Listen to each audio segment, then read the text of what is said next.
Please give a huge warm welcome to Linda Hamilton, Edward Furlong, and Michael Bean!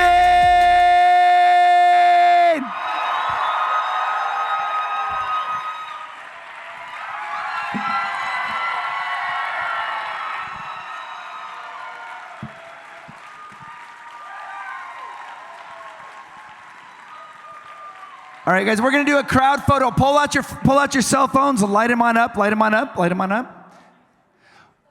We'll have you guys stand right here. Here they are, guys, for the photo. Ready?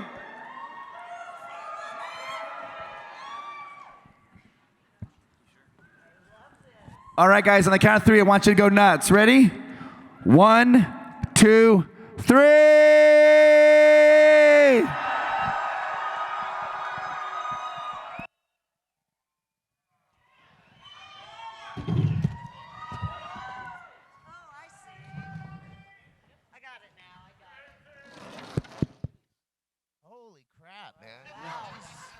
All right, welcome. It's nice to see the family all together. It's the Connors. How are you? Great, man. So before I start, I want to make sure we all know that someone had a recent birthday, and that would be Linda. And so we're not going to sing happy birthday to her because I don't want her to be, I want her to love Utah. I want her to think Utah's wonderful. No, I would actually love it if. Okay, then we're gonna sing Two happy verses. birthday to her. All right. So 1, 2, 3. Happy birthday to you. Happy birthday to you. Happy birthday, Linda Hamilton. Happy birthday to you. Yes. Thank you. Good. All right. So happy you could have that. So let's get started. I'm going to ask them each one question, and then we're going to get to the audience because no one's here to see me. Linda, we'll start with you. You are on the Mount Rushmore of badass women in cinema history. So how do you see Sarah Connor in the history of cinema and being a badass lady? It was a lucky accident, really. I mean, I worked hard, but I think it's like timing. You know, people were ready for that kind of strength. So I consider myself very lucky. I'm not sure about. Well, I guess we've proven. I'm like very old now. That it has some staying power, so that's really good to know that I've done one thing besides have children that's going to live beyond me. Oh, you're Beauty and the Beast. You got Resident Alien that I'm loving you in now. I see you there. I can't wait. I want to get to see Michael come in to be one of your guys that comes in and does some damage. So Michael, it's super nice to meet you. I've heard nothing but wonderful things about you, despite the fact that you play some bad guys on TV and you're real tough, but I hear you're a marshmallow. Is that a true statement? That I'm a marshmallow? Yeah, I hear that you're actually a really nice guy. I've never really been described as that before, a marshmallow. I'm certainly not as tough as the characters that I play, but it's okay to be a marshmallow. I like all three of us. I think I take our work really very seriously. And if things feel wrong, I can get a little bit unmarshmallowy. So, you know, I'm an actor, and I played a lot of tough guys. I played a lot of military guys. I played a lot of cops. None of those, you know. But I'm just an actor. Yeah. You know, I've had the opportunity to play some great roles. So my question for you, because that wasn't my question, that was just me letting everybody know you're really a nice guy. You've worked with James Cameron a lot. You've worked with him in The Abyss, you were in Aliens, you've worked in so many things. I know he's a creative genius, but I slept with them.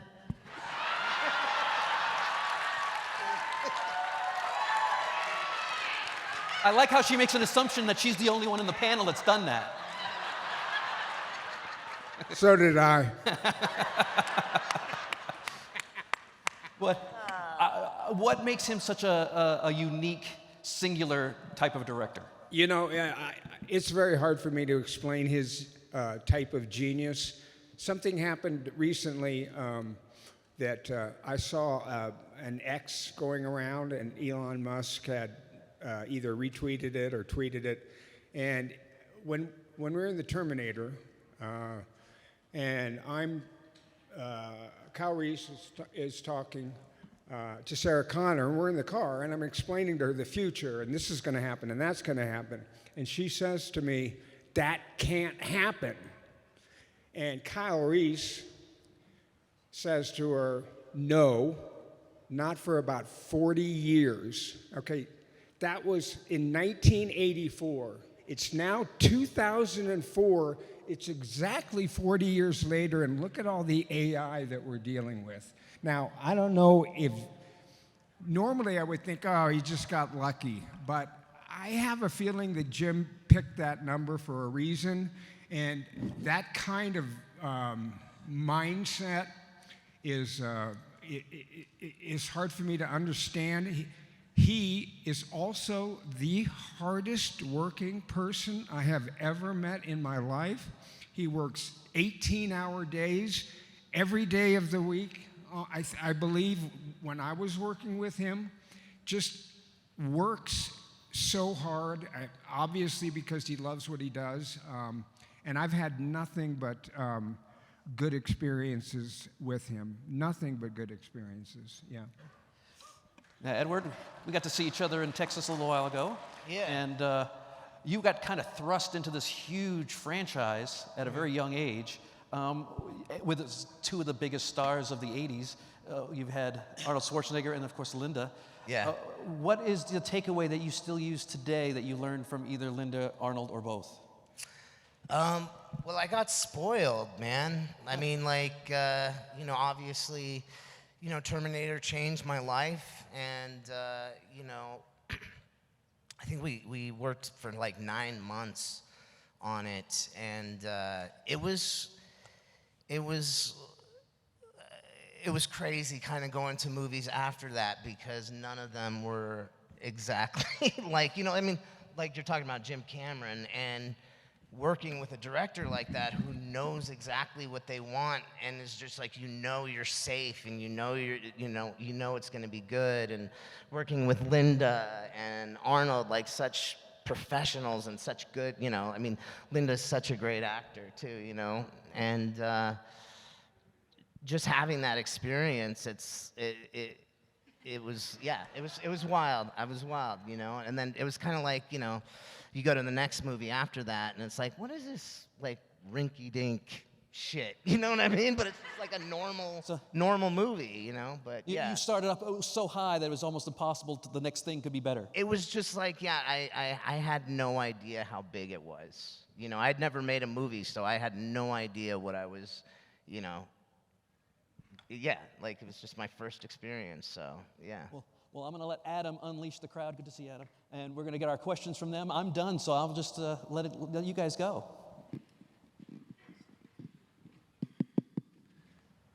I almost forgot my question. I got so nervous, but I'm nervous too. thank you guys for coming. You guys are wonderful, and we love all of you. My first question, well, just a little background. So we're all in the year 2024, and I believe a lot of future scenes in Terminator 2 take place in the year 2029, if I'm not mistaken. So anyway, we're getting closer to that year, 2029. Thankfully, we're not in a dystopian future. However, there is a lot of advancement of AI going on currently, and it's just progressing at a tremendous rate. And my question to you is how you feel about this advancement of AI. Like, ever since you made the Terminator movies, does it give you a glimmer of hope for the future? Or does it do the opposite and maybe terrify you a little bit more? For me, I don't know. I think our constant, like, curiosity kind of drives this stuff. So I mean, there's no way to stop it. But, you know, I don't know, maybe I'm dumb, but I'm not, like, freaked out by AI yet. I mean, I think it's fascinating, but I don't know. I think we're a long way off. That's my personal opinion. I don't know. I think it's very good that we did that film as a little niggling voice, the cautionary tale that is still living in some people's imaginations and memories. I don't know about AI. I mean, I'm glad that I only have like 15 more years on this planet, and then I'm out. Because that's the one thing that happens all the time is anytime dystopian future is even mentioned, they all say Skynet, Skynet, Skynet. It's so impactful. The movie has been so impactful. It's no longer just a movie. It's part of the lexicon of explaining what's going on. Yeah, never saw that one coming, but. All right. Next. Yeah, so thank you guys for being here as well. And Terminator in 1984 and the years leading up to its release was a pretty small film on a measly budget of $6.4 million, which even for the time was little. James Cameron was kind of an unknown figure. So did you guys have any idea what kind of impact that would have on the landscape of action filmmaking? Or, was it just kind of like, oh, this is it's a Star Wars type of deal where I don't think this is going anywhere? Or did you know right away this is going to be special? I'll lead with that one. No, I had no idea. I was a little leery of it because Arnold was the star, and I don't know, like New York actress snob, kind of like, ew, Arnold, like, how is this gonna work? My people were very excited, but I was just kind of like, but then I went to set. Before I started, I went and I watched, and I thought, okay, I think we can make this work. And you just really never know. I mean, didn't even know when it came out that it was gonna, all those years later, bloom into such a huge franchise. Yeah, and for me, people don't realize that in 1984, box office-wise, The Terminator was not in the top 20 movies.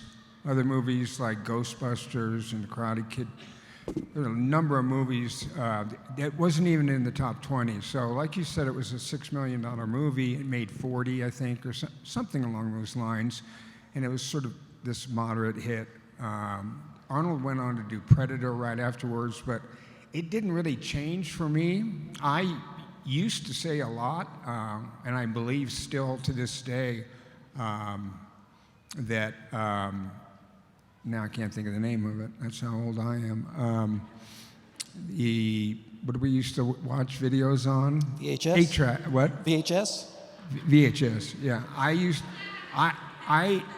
I think that most people saw that movie on VHS, not in the theaters. And then, of course, when Jim did T2, it all changed. But nobody, and I mean nobody, saw that movie coming. And even when it came out, nobody was talking about what a brilliant movie it was. I mean, there were some reviewers that liked it, but nobody saw Arnold. No, the only person that knew Arnold Schwarzenegger was going to be a movie star was Arnold Schwarzenegger. So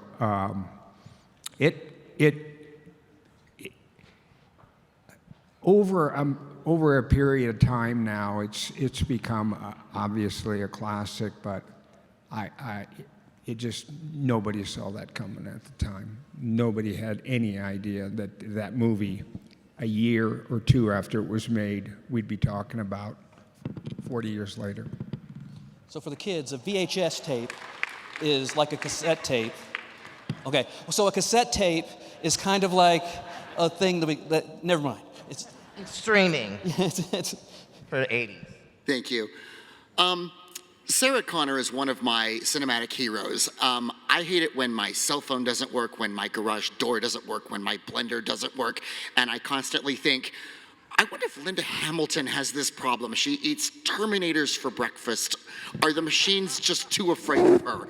Or does she have to deal with these screw-ups like everybody else? I think it might be a little worse for me. Like, technology knows that I'm the enemy.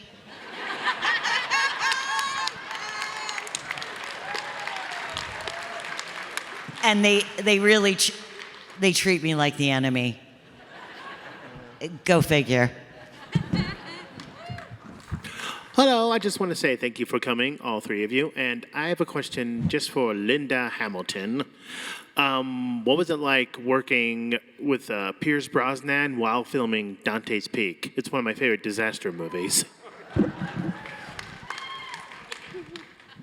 After a while, they decided that they needed to separate us two because we had so much fun. Way too much fun. So he's just the greatest guy and remains that to this day.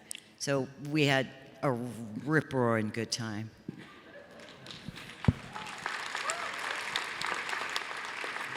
Okay, my question for you about Terminator 2 is, were those truck or car chase scenes and that helicopter real, especially the helicopter going under the bridge, you know, the car crashes, was that practical? And you on a bike being chased by the motorcycle cop? Tell us about it. All practical.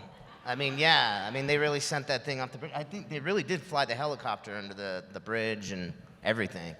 Yeah, I mean, the only CGI was, you know, kind of some of the liquid metal stuff. Yeah, that was back when we actually had to do it. It wasn't all the benefit of CGI to do all those crazy things. You actually had to plan it out. Yeah. So that was the good old days when, well, also it was a little more dangerous too. But it looked real. Yeah, it felt yeah, real. Yeah. How did it feel when you were actually watching it? You know what? Because it was like my first experience, obviously it was, you know, it's a very slow kind of, just a very long process to make a movie. And I remember Jim, I think the first time I saw any sort of edit of it, like Jim brought me into the editing room, and it was still, they had the REs with the film, with the scissors and all that stuff, and he showed me like some of the river chase, and I remember just kind of my jaw going to the floor and just being like, oh shit, yeah, okay, these guys really know what they're doing, don't they? It's like, it's...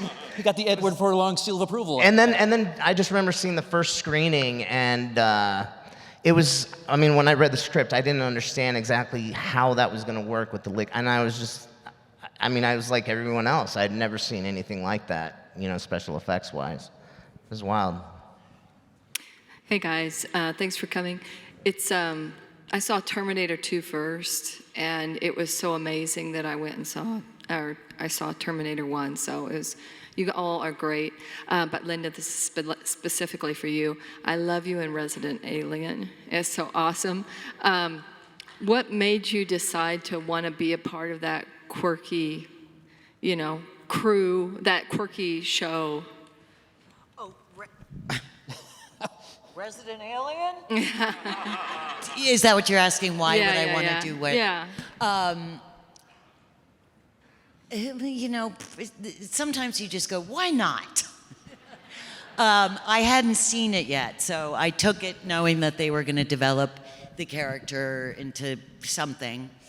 But then so I took it, and then they showed me the pilot, and just the quality, and the quality of the writing, because my character isn't in the pilot. So I had already joined up, but I just became an instant fan when they showed it to me. And I love that team. Chris Sheridan is just the greatest writer.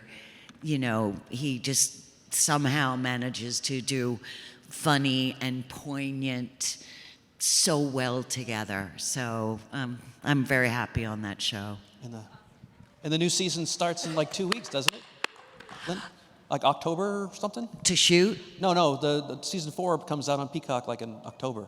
No. No? We're just starting to shoot it. Okay.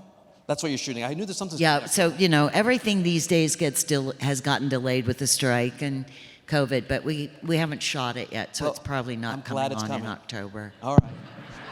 I knew something was happening in October. Hello. Welcome all three of you, and happy birthday, Linda. And thank you so very much for coming for this FanX weekend of ours. I have a question. Terminator 2 had a couple of great classic rock songs like Guns N' Roses' "You Can Be Mine," and then George Thorogood's "Bat to the Bone." If you guys were able to come together and create your own soundtrack of songs or music that makes you think of the Terminator, any genre and any decade in the past, what would some of them be for the perfect Terminator soundtrack? What song for the perfect Terminator soundtrack? I'm passing that on to you, Michael. I couldn't understand the question. I'm So- sorry. I have a. so- It's not. It's That's all- by the way, it's not you personally. I have a hard time. Okay. Some part of my hearing, so I have a hard time even That's fine. understanding you. What song, if you were going to do pick a song that meant a lot for Terminator? What? Yeah. That really encapsulates Terminator 2 or Terminator. What song would you pick? Well, I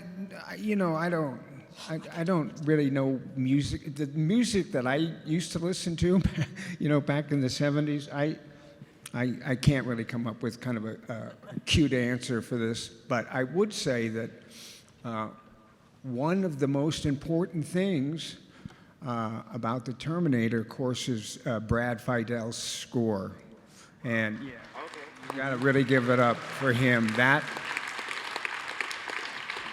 There used to be a show on television when I was young, and I was once. And they would play a song, and then somebody would try to guess as quickly as possible what's that song, and they would play a couple of notes. And I think with the Terminator, with Brad Feidel's score, you'd only that would be it. And they would never ask it on the show because everybody knows knows it. So that's my answer for. You know what? I was just with Jeanette Goldstein at this other thing, and she was telling me that there's and I don't remember the name of the band or anything, but there's some love song about Todd and Jeanette, the foster parents at the beginning, and it's all about how she turns into the Terminator and this whole thing. It sounded hilarious. I don't know, Google it or something. I don't know. So the ballad, sounds kind of ballad of Todd and Jeanette. Yeah, is that it? I don't know what it is. Yeah, it's something like that. The That's ballad what I'm of helping Todd them and on Jeanette. Google phrases. Yeah. But thank you for your Yeah. question. We have a pirate next. Okay. So I'm going to throw a hypothetical scenario at you. Uh-oh. Skynet sends a Terminator after all three of you, and there's no Arnold to protect you. Who dies first and who lasts the longest?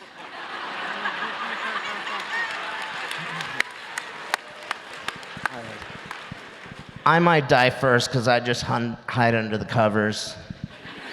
I would die second, just because this is such a stud over here.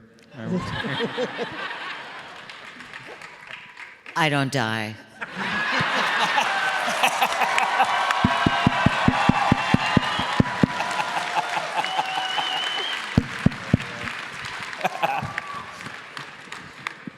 Hello. First off, thank you guys for coming here, and second of all, happy birthday, Miss Linda. My question for you, Miss Linda, from Terminator Dark Fate. Who came up with the idea of Sarah putting her phone in a bag of Lay's potato chips? Does that really work in real life? My phone never works anyway. I think I've established that. It's technology. You know what? It was in the script, so I can't say who came up with the idea, but I love it. I love the pop doll with Sarah Connor and her potato chips. I actually bought it because I just thought it was so precious. A good idea, but I don't know whose it was. Hi, question for all three of you. In your careers, what has been the most complicated scene to shoot, whether it be due to the drama complexity or the special effects, or yeah, any of those things? What's been the most complex thing to shoot in your careers? The hardest scene. I'll just start while they're thinking, and that is just to stay on the Terminator theme that we've got going here. There's a shot in the Terminator where Arnold is on the front of the car and he smashes his hand through the window of the car and grabs Linda and or Sarah. In that shot, the car wasn't moving. The background, Jim had the background moving, so it looked like the car was going backwards, even though the car was stationary. Arnold was on fire. That was not actually his arm that went through the windshield. That was a fake arm that went through the windshield. And so it was a long setup. And I think we only did it once, but it was a very, very complicated shot.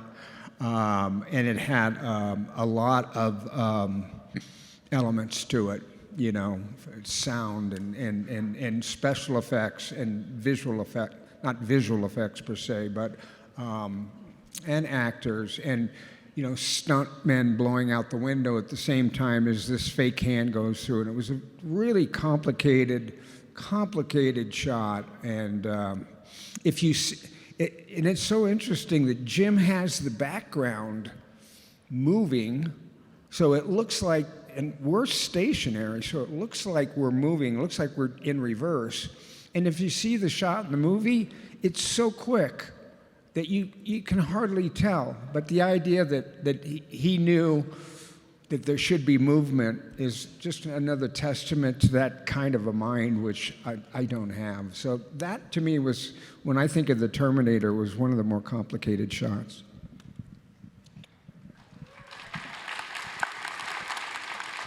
There's been a couple of money jobs where it's like I had to convince myself that I was gonna, you know, make this work. So that was kind of complicated, but. I have 1,000 complicated stories. There's no time. Every time I get on set, it's complicated. It's funny because, you know, the stuff that you think is really going to be hard, that you've rehearsed and rehearsed and rehearsed, you know, you get out there and, like, you make it look easy, right? I mean, the shotgun, okay, we rehearsed it. I worked with this Israeli commando named Uzi. Aptly named. And so we did tons of work, but on the day, there are blanks in that gun. We did not rehearse it with blanks. The blanks made the action twice as hard because it's now loaded and heavy, and good luck getting that to spring. So as much as you rehearse, you know, on the day you go like, wait a minute. So you just can't always know the level of difficulty of something. Or then there's a scene like my first day on Stranger Things, which had a lot of nerve, right? I mean, I had nerves. I was completely ready.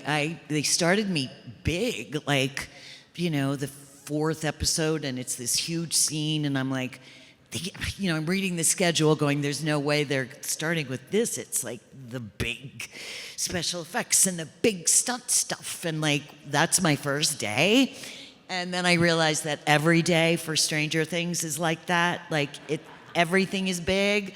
So it's not about me. Okay, so I was 100% ready. The thing that messed us up on Stranger Things was the first day. I can't tell you anything about the character, except I wear a mask at one point. And so, but it's the 80s. So the masks that we wore in the 80s did not have elastic, right? You tied them around your head. And it's this scene that is nothing about the mask, but the scene became all about the mask. Because at the beginning of the scene, I pull it down, and at the end of the scene, it goes back up. But it has to, and I'm wearing a WIG. So now we're dealing with the mask, tying the mask with a wig, and the folds have to fold down the same way and fold up the same way. It was like the whole effing day was about this mask. Like, not the acting, not about any of the stuff. It was about this mask, which we cut off and burned at the end of the day. You just never know. Go ahead. Hi. So my question is, so with Terminator 1 and 2, your guys' chemistry and how you played the roles, I feel like set the foundation for all of these the Terminator verse, really. Like, as if you think about everything that's happened. So looking back at your roles that you played, is there a scene that you look at, say you're just out and the movie's just on, and you see a scene, what would you say is your favorite scene that you were in that you're like, man, I was so badass, like this scene, and I could give you mine, but this is about you guys, so I just wanted to know what you guys' favorite scenes in the movies that you did. And I'll put a caveat if you don't want to favorite talk scene to watch, or the Yeah, favorite like scene to when shoot? No, not to shoot, but like when you look back at the movie watch. and you see your performance, you're like, man, I nailed it. Like, this one scene was so epic. And also, if you're too humble and you want to say what Linda's greatest scene was, and you want to say what Michael's greatest scene was, I'll give you that caveat as well to bail you out. Because sometimes they don't want to talk about themselves. You know, to be perfectly honest with you, some scripts are just so good, and the words that you have to say are just so good, and your confidence of the people that you're working with is just so high. You know, I feel very proud of every moment that I'm on camera and with her, and I can't. It's like, you know, picking a favorite child. You know, I can't. I thought we all did. Everybody involved in that movie. Everybody from stunts to Jim to acting to Brad to just everything. Everything just worked out. So I don't really have a favorite. Special effects were a little iffy. What? Remember the night it rained fire? Yes. Yeah. Special effects, like our special effects man had a half a burned face. His face was half burned. I mean, like, you know, I was like, never trust a special effects guy that looks like that. He loved fire, and there was a day where it just rained fire. I mean, it's supposed to be, you know, burnt cork, but it came down, it burnt the boom, the script girls, I mean, you know. Do you remember that? Were you there then? Do you remember that? Roger George. Roger George, that was his name, yeah. You know, he was a... Pyro. Dorch the Torch, I believe his name was. He was responsible for all the explosions that took place on the set. And like Linda said, it's, you know, it doesn't do much for your confidence when the special effects fire guy approaches you and you're introduced to him and like half his face is burnt off. You know, it's just a little bit. Yeah, it was actually, we shot the scene, and I believe it was the explosion that was supposed to be the truck, which was also done with a miniature, but it was the explosion when I jump into the trash can, and I believe it was that explosion, and that explosion was so loud and so big that the fire department and the police department from the area that we were shooting in came down and tried to shut us down because it was just too much. And Roger was known for like being over the top, but that was That was Over. way big. And I'm sure in the background, Jim was probably just going, hee hee hee. You know it's bad when like no one addresses it. I have found that like the few times that it like something really bad happened, there's this silence and then everyone's like, moving on. Like no one will come to you because it just weakens the whole structure and go, oh my God, I'm sorry, are you okay? No one does that. When it's really bad, they just move on. So that's happened a couple of times, and that was one of those moments. Thank you. Hi. You all have been involved in such great action films, and I'm sure you've had the chance to work with great stunt choreographers. I was wondering if you had a favorite kind of stunt or a particular stunt that you've enjoyed on any of your productions, or one that you're particularly proud of, especially in terms of stunt choreography? I want to start with that because I hope you remember, it didn't make it into the movie, but a defining moment in my life was when we were doing, Sarah and Kyle having a little private time before, in between the action bits. There's a scene where I try to run away. You're just discovering a beautiful world. You've never gotten to see the world beautiful. And for some reason I run. I don't even remember. It didn't make it into the movie. But you have to tackle me. We did a flying tackle where I'm running and he comes and tackles me.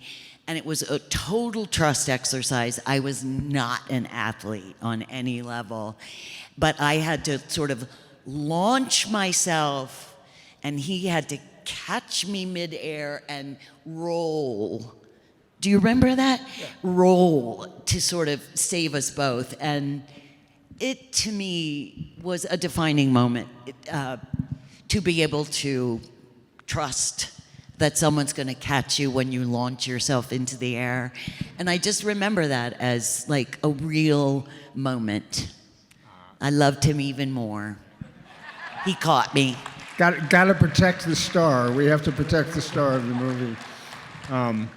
One of my favorite shots in the movie is when they're chasing Kyle Reese around the department store, and he goes out the fire escape, and he drops from the fire escape. That's like a 12-foot drop, and then Kyle Reese drops from the fire escape and then runs up behind the car and then comes around the side of the car and grabs the shotgun. And what's cool about that shot is that it's a stuntman who is taking that 10-foot jump off the off the fire escape. I'm already behind the car, so he jumps off the fire escape all in one shot, comes running up behind the car, then it's my turn. I come out the side, the stuntman stays there, I grab the shotgun and move on. And that was a fun one. Another stunt that, again, you don't realize it, but when Kyle Reese, comes into the future, comes into the now, he obviously comes in nude, and we shot that on the streets of LA, and that was not me who did that fall nude. That was about this high. It was pretty high, and the stunt guy was obviously nude with his, and when Jim said action, this guy he had a low shot that was wide. This guy just had to go like sideways and like right onto the cement. And it was like, I've been doing a lot of action movies for a long time, and I've never seen a stunt that is as, there was just no, that's what he wanted. And it was You know, he wanted him to come in. It had to have been 5 or 6 feet, and it looked really painful. So those are my 2 stunt stories from the Terminator. You know what's funny? What I was just reminded of is actually you guys talking about raining fire and shit. And I remember there was like, it was nothing. There was like literally, it was like me, you, and Arnold going through this like little door where they had a little hose that would put just a little bit of fire. And they had all these like, you know, firemen with, just ready to spray us off if anything happened. And Jim was like, so you guys are gonna go through the door? And I was like, nope, I don't want to do that. And so I guess I was just kind of a pussy, huh? But I did it. Well, unfortunately, we have a hard I remember that one in particular because it was a door on fire, and it's just running through a door. But my hair was like tinder, you know what I mean? This long hair that's just like, that's gonna catch fire. If any bit of this long hair be like, game over. So, those are the things that you go, wow, I really did that, Well, game over is an appropriate spot because we have a hard out, so unfortunately we can't get to our other questionnaires, but we definitely appreciate you being here. I'm sorry, it's just a matter of timing. So please give a huge FanX thank you to Linda Hamilton, Michael Bean, Edward Furlong. Thank you so much. Thank you, everyone. Thanks for coming.